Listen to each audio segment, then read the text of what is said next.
Crafty friends, it's Jess from jesscrafts.com, and today I'm here as part of Newton's Nook Designs Shark Week. We celebrated Shark Week last year with the release of the Shark Bites stamp set, but this year we have coordinating dies coming out. So you can check out the links in the video description below to see the stamp set and coordinating dies.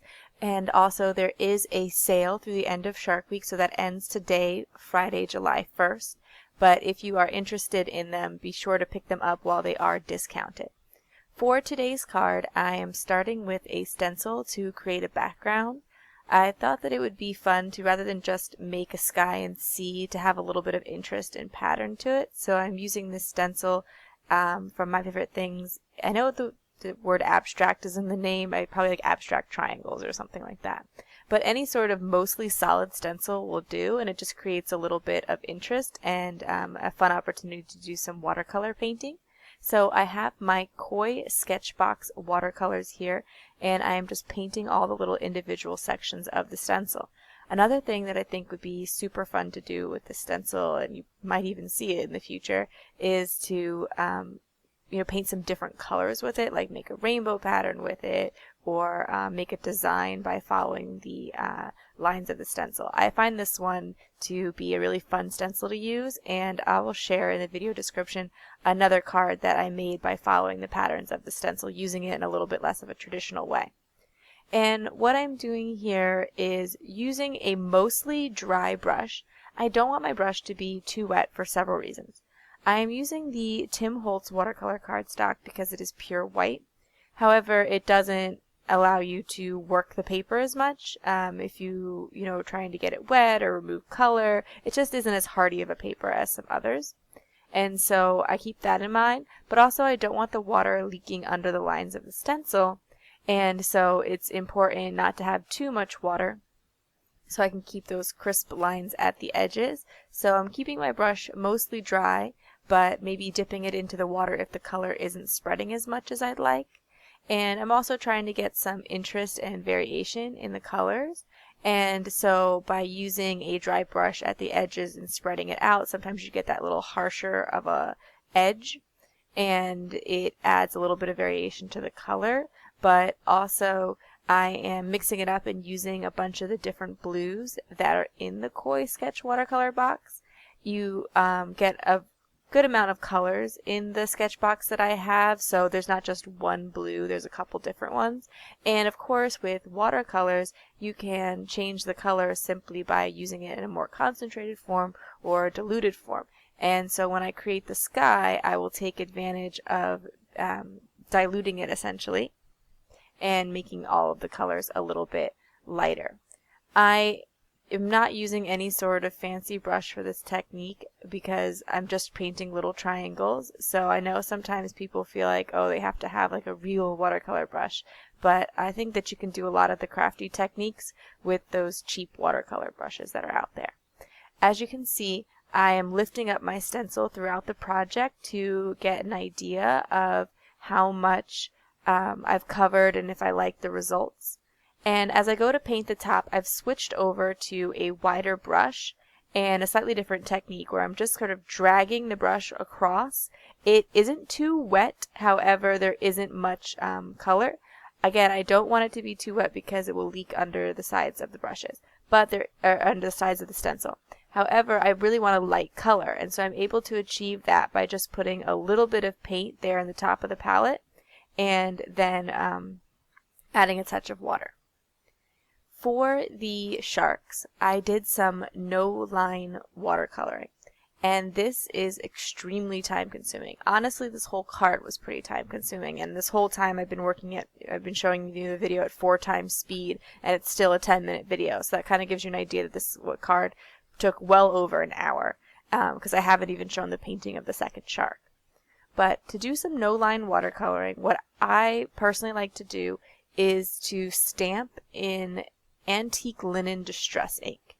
Any light color of distress ink I think works pretty well for this. You want it to be light enough that you can blend out the lines, and that's another reason that I like to use distress ink for that, because distress ink is water reactive, and so you can kind of pull some of that color back by adding water. I find that the antique linen is the lightest color that's well suited for this, but sometimes using a color that coordinates, like using a gray, might work better.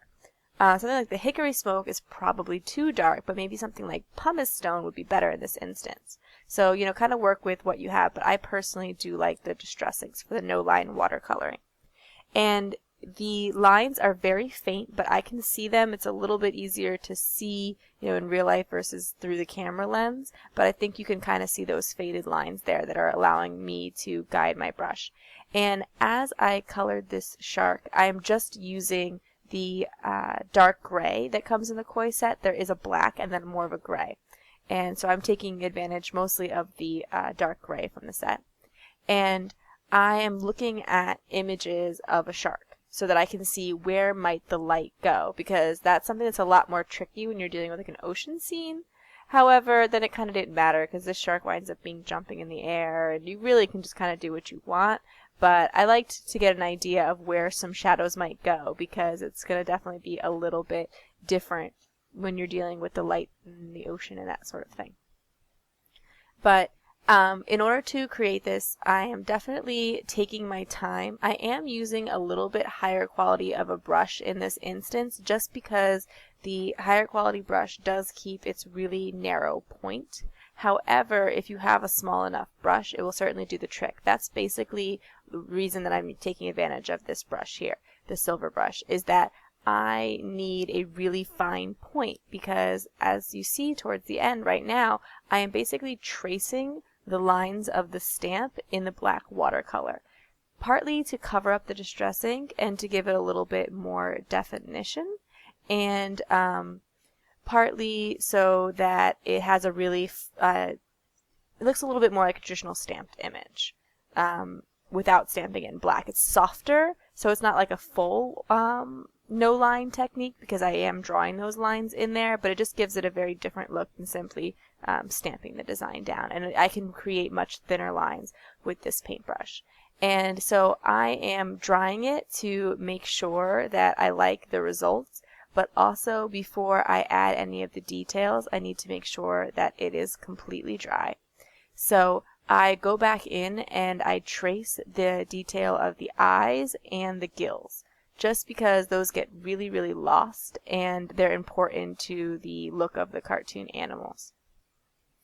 I die cut them with a brand new Shark Bites die set, and I am ready to lay down my sentiment. I like to use my MISTI because when I've worked a long time on a background, I don't want there to be any imperfection, and particularly when working with watercolor paper, it can be a little bit uneven, and so stamping twice helps. But I'm also using the VersaFine Onyx Black ink because it is a sticky ink and tends to stamp a little bit more solid than some other inks.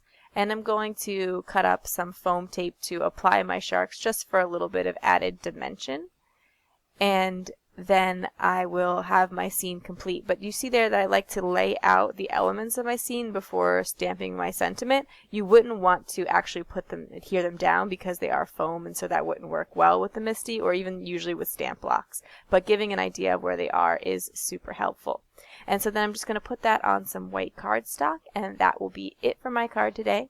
If you like this video, please give it a thumbs up. If you are interested in more crafting tutorials, be sure to subscribe to my channel. As mentioned before, it is Shark Week, and there is a discount on this fun stamp set, so be sure to check out that link in the video description below if you're interested. And thanks for watching. Bye!